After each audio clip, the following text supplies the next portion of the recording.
ඉතින් මගේ නම සුමනසිරි. ඉතින් මම ආවේ නුවරඑළියේ ඉඳන්. මට තියෙන්නේ පිට් එක. මට හම්බුනේ මේසන් වැඩ මම කරන්නේ.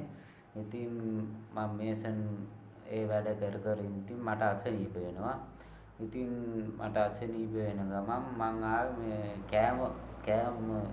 කෑම ගන්න පත්තරයක් තිබ්බා. ඒ පත්තරේ බලාගෙන තමයි මම ආවේ. ඉතින් එහෙම පත්තරේ බලාගෙන තමයි මම ආවේ.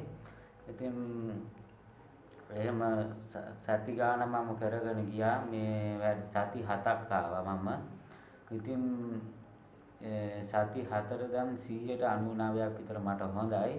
ඉතින් එහෙම දැන් ඉතුරු ටිකත් මට දැන් සියලුම කරගෙන ගියා මට හොඳ වෙයි කියලා මම බලාපොරොත්තු